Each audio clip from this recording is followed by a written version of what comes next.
Alors, avant de commencer, certains internautes m'ont fait la remarque que les dessins des précédentes vidéos défilaient trop rapidement, qu'ils n'avaient pas le temps de tout lire. Alors aucun souci, ça allait peut-être un peu vite, pas de problème, je m'adapte. Et comme mes explications semblent vous déranger, alors là, très bien, je gère, je vous laisse donc avec Marie qui va sûrement être bien mieux que moi, parce que bon, voilà, je vais me contenter de dessiner. D'accord, alors je propose que tu nous fasses un arbre. Et puis j'expliquerai les étapes.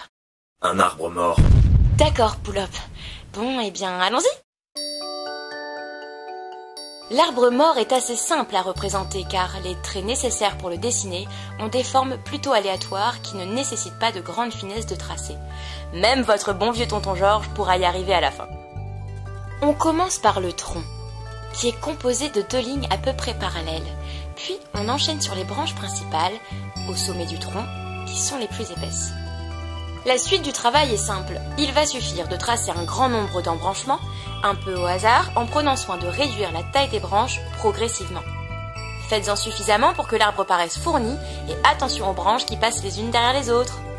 Pensez à faire retomber la courbe des branches vers le sol pour souligner l'effet de l'attraction terrestre.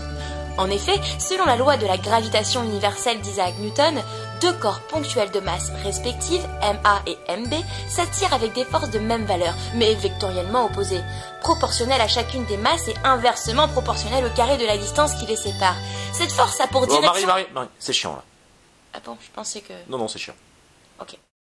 Une fois la forme principale achevée, nous pouvons nous attaquer à la texture du bois. En bande dessinée, il suffit de placer tout un assortiment de traits plutôt courts, sous différentes formes.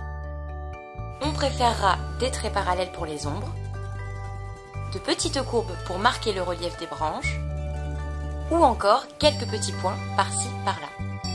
N'oublions pas les longues lignes fines pour modéliser l'écorce habillant l'arbre.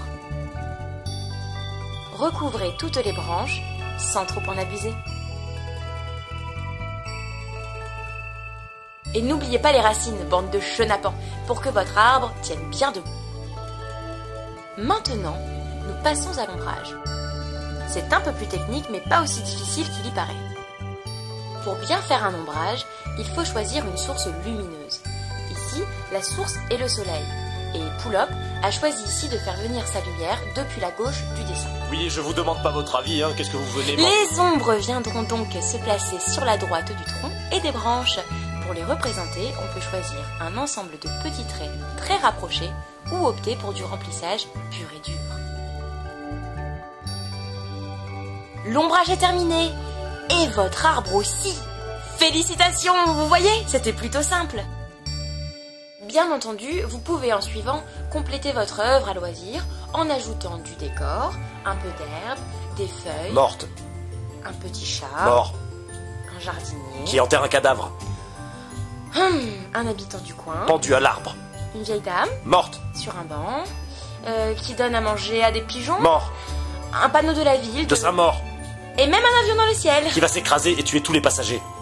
Oui, voilà. Et un piou. Ça y est, le dessin est terminé. C'est magnifique, vous avez été très attentifs. On remercie très fort Poulop pour ce merveilleux dessin. C'est bon, Marie. Merci, c'était très gentil. Et la prochaine fois, nous parlerons Non, de... Marie, des c'est bon, trucs Marie. C'est bon. Ok, maintenant tu peux t'en aller.